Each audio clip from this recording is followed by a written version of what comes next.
As I prepared yesterday to watch the final of the CG West Indies Super 50 cricket tournament between the Jamaican Scorpions and the Barbados Pride, rain continues to fall at the Brian Lara Cricket Academy.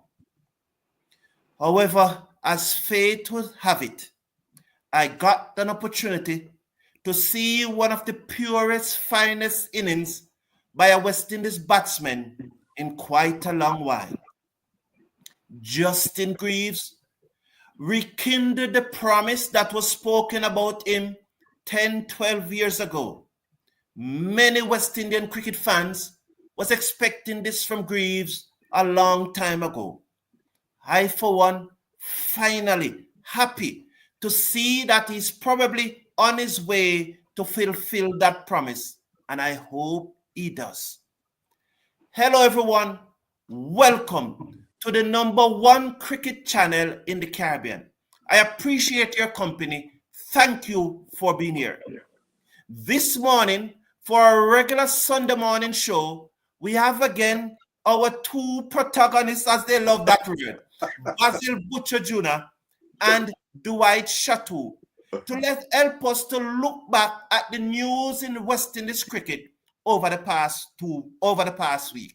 Good morning, gentlemen, and welcome. Good morning, Carlton. Good morning to your viewers. Good morning, Dwight.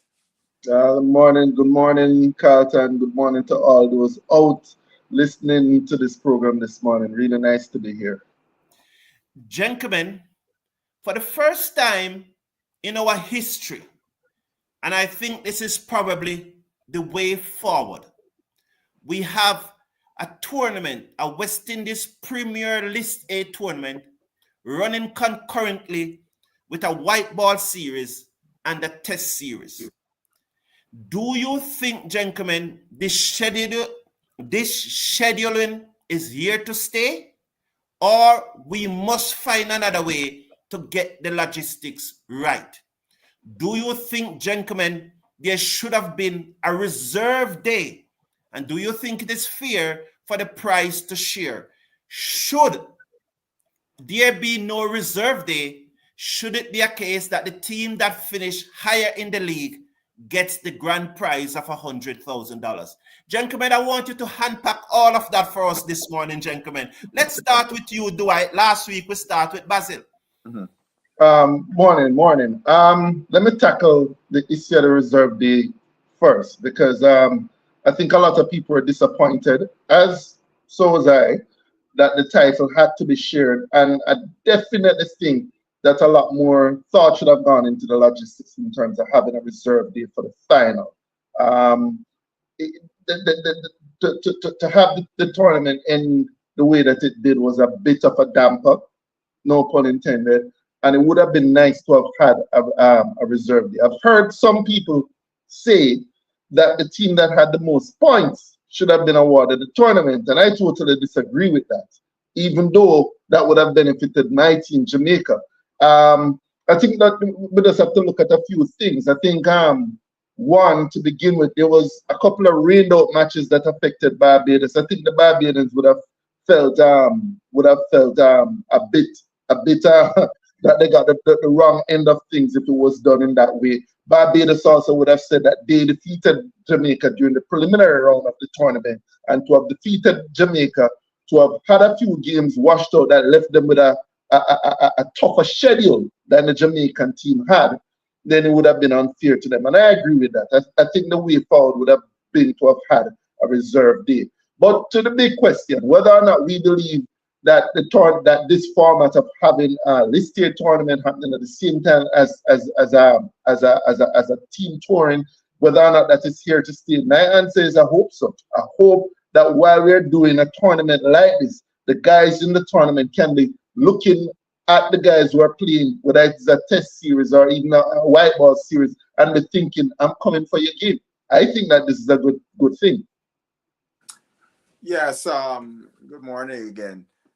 The reserve day, I agree. I think they could have had a reserve day, but I think one of the issues they would say is the logistics with the flights around the Caribbean. and travel day is a Sunday, and so that would have cost CWI some more money to keep the teams in Trinidad, hotel and so on and so forth. Because I think the next day getting a flight would be Tuesday, if I'm not mistaken. So that might have worked. That might be a factor. But I think getting a reserve day so the game could be the champion could be decided on the field is the ideal. I like that tournament is being played while international series are going on.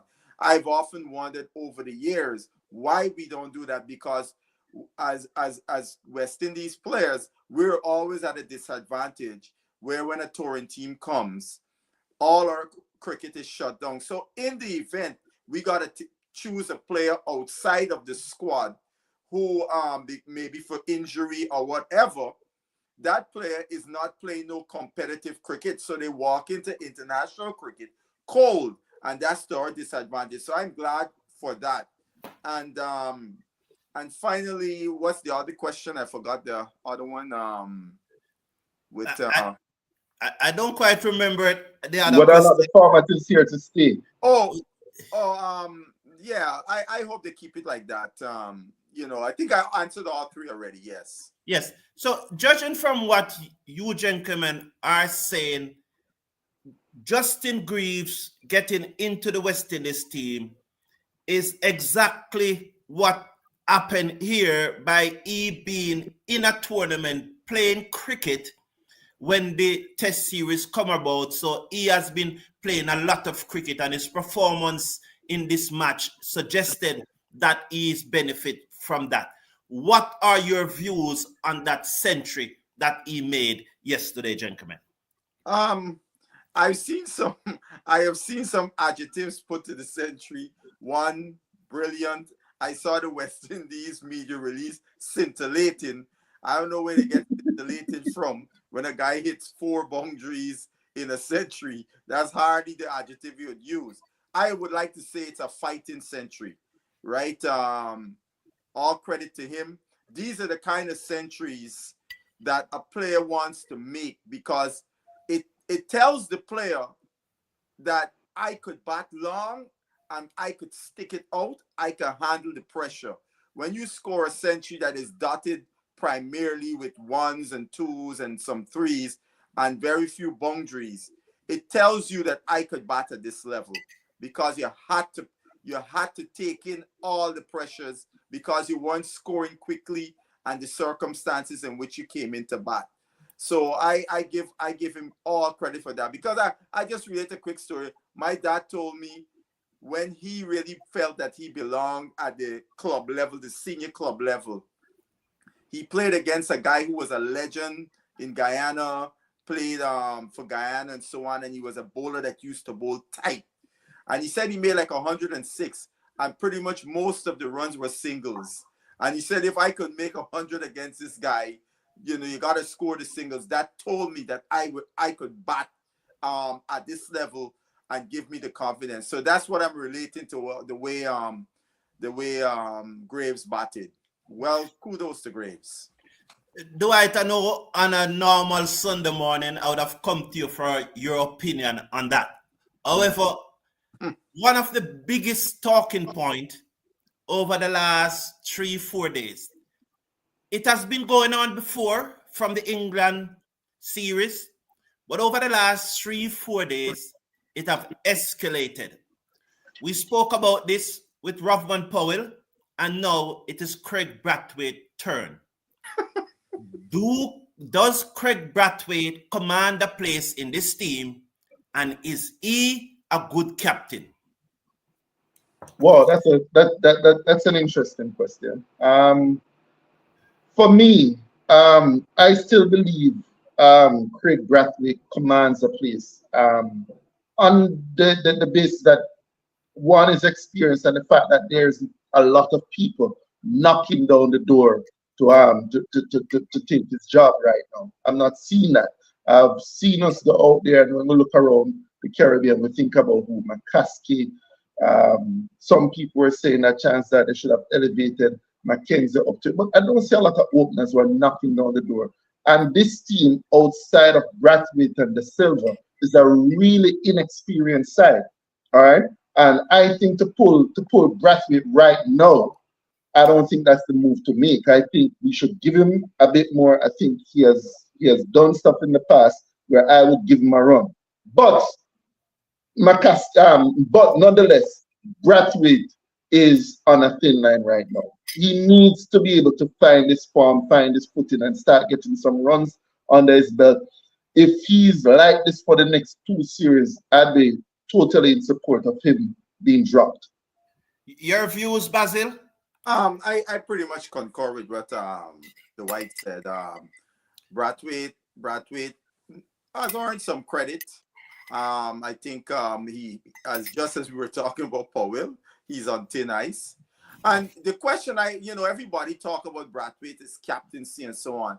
And what I ask everybody that say that, for us to really have an intelligent conversation, is to point out where Brathwaite made choices that took a West Indies advantage and caused them to be in a disadvantage, or his choices cost us a test match. Because that's the way you would be talking about in terms of taking away a captaincy from a guy. If a guy is consistently making decisions that are more reactive, or it's taking away an advantage for the West Indies team. The only thing I would question, and he did it a little later than I would have liked, was the declaration yesterday. I thought they should have declared after tea, right as soon as tea. Dwight, you never got a chance to reply to Greaves 100, but now reacting to Bobby Brown, who is saying that he scored only 4 fours in his century, but he was always striking above 50, and that's a classic test match century. What are your views? I personally thought that I don't call it a brilliant century, but I'm really, really happy to see that Greaves converted, and I thought that he played well. One of the things I really liked about Greaves now was there was an assuredness about his batting where he felt very comfortable playing in defense. He didn't come off as if he had to go at everything and he had to throw the kitchen sink at everything that came at him, and any loose ball he had to try to score at. He really looked like he was playing within himself, that he was in control, that he felt comfortable with his defense, and that he was grounded out to play along now. And I like it from that perspective. Thank you very much. Now, what are you waiting on Basil to drop Craig Brathwaite? That is what Sherwin is asking. Our good friend, our legendary Sherwin. No, why are you dropping Craig Brathwaite? Craig Brathwaite he's had a lean patch recently. You don't just drop a guy who has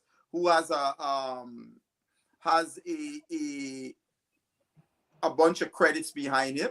Because I would ask our good friend Sherwin, what is Roach doing in the team then? If you're talking about dropping Brathwaite, tell me how Roach is in the team, because Roach has not done nothing in the last year. And if you look at Roach returns, you could see clearly in decline.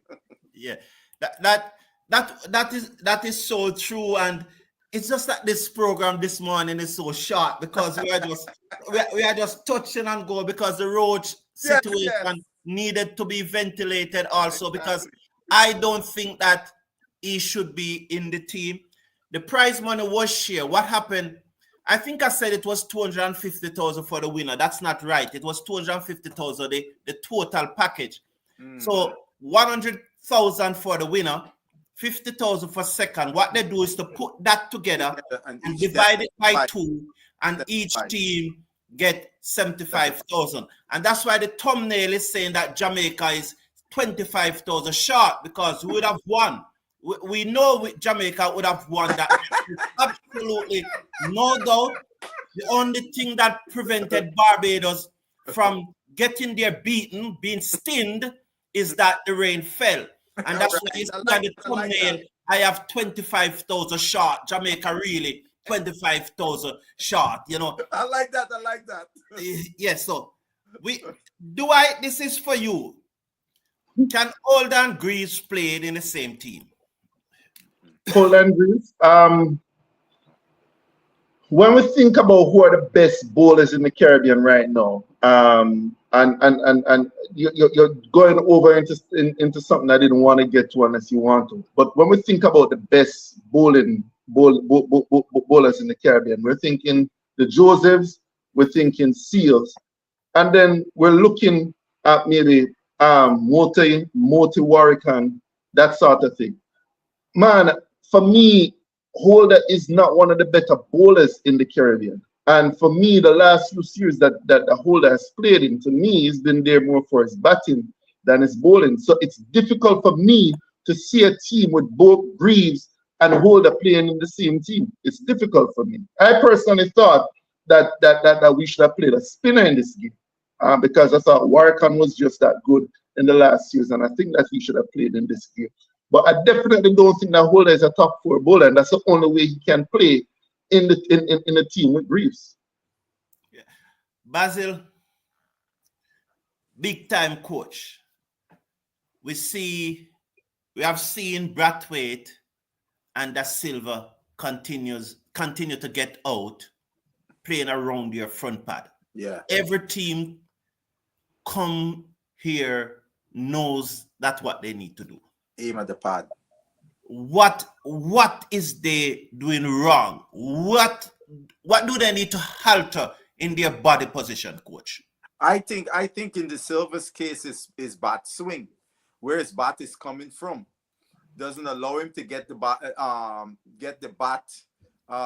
in the pad comes in line where the bat is coming from, so he has to play around his pads.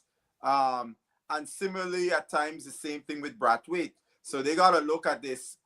They got to be a couple things. You want to look at adjustment of the grip. Also is something within their body, the ability to move their upper body in terms of rotation and so on. Is there some restriction that prevents them from bringing the bat through the area where the pad wouldn't be in front of them? So those are the things you would look at. Yeah, so coach, are those restrictions caused by Brathwaite and Da Silva pointing their left toe towards cover, extra cover, instead of pointing that left toe down the pitch so that they can access the ball? I mean, also here, all of those things I'm talking in terms of the body, ability to move your body, you have the right mobility to get your body in that position, the ideal position we're talking about, is one of the first things I would look at, along with the grip, right? As to why are you always pointing your foot towards cover so your pad gets in the way of the bat? So those are the areas I would want to look at to make sure, because a lot of times coaches think a batter is doing XYZ just simply because it's just a technical issue. It could be the player's body has restrictions that forces them to not be able to get into the ideal position, and that's the area you have to look at. Dwight, last week I recall Basil saying that the cricketers are not working on their game and they would get drills, and when they come back, the drills, it doesn't appear as that they have done the drills, so they came back with the same issue, and we need to drop some of those players. Based on the fact that for many years, Da Silva and Brathwaite is getting out in the same manner, I believe it is clear that they are not working on the drills to correct that issue. From that point of view, Dwight Chateau, would you drop both of them for clearly they are not working on their game? Well, I already answered the question with Brathwaite. I definitely think that he's on thin ice. I think this is like the 7th series that he has not performed very, very well in terms of with the bat. But I've said that I would give Brathwaite a couple more series. For me, the thing remains the same as well with Da Silva. Number one, I don't see the wicketkeeper batsman who's beating down the door, who's putting in strong regional performance, wicket keeping and batting. I don't see that. I don't want to cut you, do I? But the reason why we are dropping them is not because of the credit that they have in the back. It's because they are not listening to the instruction and the drills. Clearly, if they were working on their game, probably someone like Brathwaite is spending too much time at the race course looking after his horses, so he's not able to work on his game. Because I am dropping these two players not because of the credit that they have in the back, not because you think that there's no one to replace them. There are players to replace them. Unfortunately, if one of them have an injury, we have to find someone to replace them. So there's always someone to replace them. But I'm dropping them from the point of view that they are not being professionals enough to work on their game and correct the issues that is affecting them. That is what I'm asking. But Carlton, the reason I didn't answer the question along that particular line is that you are assuming that they're not working on their game. You're assuming that they're not looking at the particular drills that they've been given and they are working on. I don't share that. If they are not looking at the particular drills that they are being given, then we need to fire the coach because they are getting the wrong drills. No. But yes, no, they are getting the wrong drills. But you're asking multiple questions. The drills are supposed to bring about a change in behavior. The drills are supposed to bring about adaptability to a situation. So if those drills are not getting the required result, they are not getting the right drill. So if they come back match after match, year after year, and are doing the same thing, it means they are either not getting the right drill or they are not doing the drill. Well, okay, again, Carlton, you're asking multiple questions. On the question that you asked first, whether or not they should be dropped because they are not following the drills, I'm saying I don't have any evidence. And from the players that I know those two players to be, I don't know them to be players who are not following the drills. Brathwaite, for example, I see him trying to bat long. I see him literally stuck on 2 for 35 balls, just trying to think that once he can get set, then his game can expand. That doesn't look like a player who doesn't care and who's not working on his drill. So I don't agree with that. But let me hear Basil. Let me hear you, Basil, because you're trying to come in. Yeah, Carlton raised a good question. One, are the drills given to the players getting the job done? As you said, based on all I hear about Craig Brathwaite, for example, Craig Brathwaite is one of the few international players that my Bajan friends tell me, when he is home, any cricket that his club is playing, he plays. He's not one of them. He's not like Roach. They tell me Roach is hardly ever play any club cricket.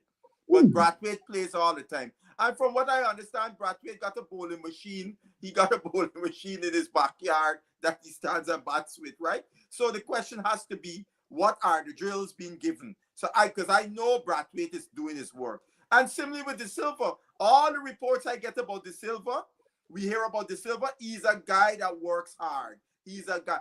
De Silva is by no means one of the most talented players. He's a guy that has had to put in the work. And I think De Silva, because as you said rightfully, Dwight, none of the other wicketkeeper batsmen are putting in the performances that would make it so easy to drop a De Silva. You see? Gentlemen, we are just about 5 minutes. I know, I see that. Yeah, you can understand. This show this morning could take 2 hours easily. There are so many things. Carlton, they didn't end at 11 on the dot. I think it was like about 7 minutes after. So I think we got till about quarter. Let's say quarter till. Yeah, but there's so many things to go through. It's not. We will have to make sure next week's show. That match will be going on next week too. That's right. And that match at this time, that match will be played because it will be in Jamaica. At the ground. Yes. Now, gentlemen, on Friday, when Atanase and Louis were batting, talk to me, coach, about the dismissal of Louis, what you think went through his mind? I at the time said that one of the things that could have happened, Mark, I have no proof of this or anything, it's just me theorizing, is that Atanase started batted so long after him. He sees Atanase closing in on him and looks like Atanase is going to get the 100 before him. So he decides, say, you know what? That's not going to happen.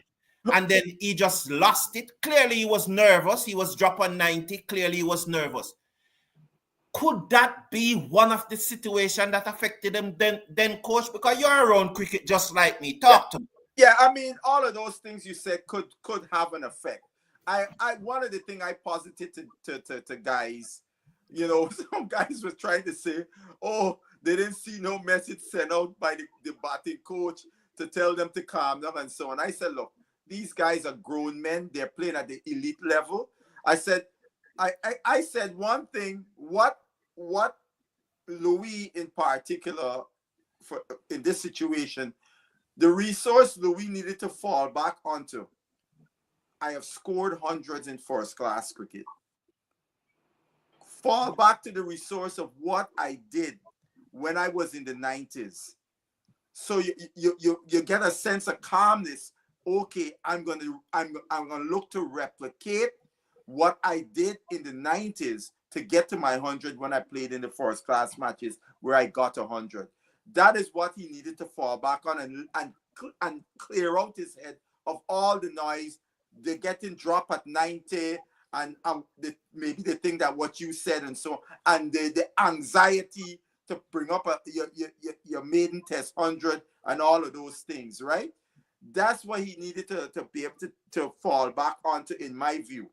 And in the case of Mr. Atanase, no, in his case, this is a whole different situation for me with him, because we have seen him in recent times throwing away his wicket at high 80-something, 92, and now 90, doing similar things. So he has to go back in retrospect and say, what am I doing? I need to be a little more discerning if I want to get a test 100 when I get into the 90s. Do I just see that they are taking the field and the batsmen are about to take strike? Give us your views, Dwight, and then I have another question about Atanase. There's so many questions leave here, and there are so many questions in the chat. Probably we should have done this show at 5:30 this evening. But this is what it is. Talk to us about that situation, Dwight. Listen. Louis spent 27 balls in the 90s. All right? And to me, it's quite obvious that he just got a bit, I don't want to say stage fright, but he was eager to get anxious. He was eager to make his first test century. He was eager to get it done. And he tightened up. And Louis, who was on 49 when he got to 90, was just breezing down his neck. And I'm sure the Bangladeshi fielders used that to put added pressure on him and just kept saying, man, you're not going anywhere. I met this guy make a century before you can move from 90 to 100. And I just think all that pressure just got to him. I think it was as simple as that. The pressure got to him. Atanase is somebody that I'm a bit annoyed at not getting this century. I mean, this, as Bas said, this is the third time.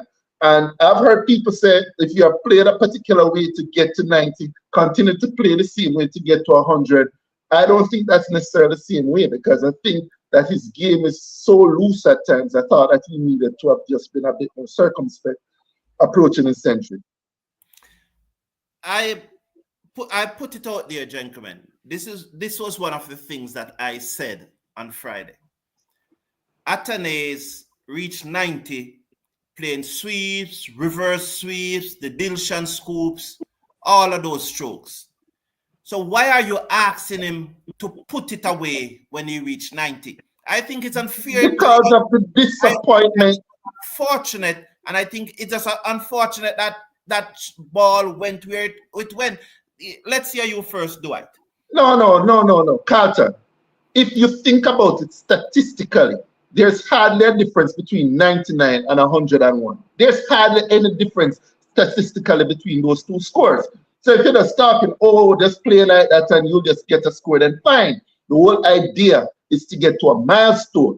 And when a milestone is in sight, being as loose as that is really not the prudent thing to do. It would have been ridiculous for him to have gotten out to a reverse sweep. Why are you calling the sweep or the Dilshan scoop or the reverse sweep loose? It has been a highly productive shot. Oh, it now moves from being productive to being loose. No. It is a risky shot. There is no doubt about that. It is a risky shot, and we don't say anything when a player gets out when he's 67 playing that. But we have lots to say when he gets out in the 90s for that because of the milestone issues. All about the milestone. Coach, is this argument unfair to blame Athanaze to play that shot and get out at that stage when he has been playing it all through his innings?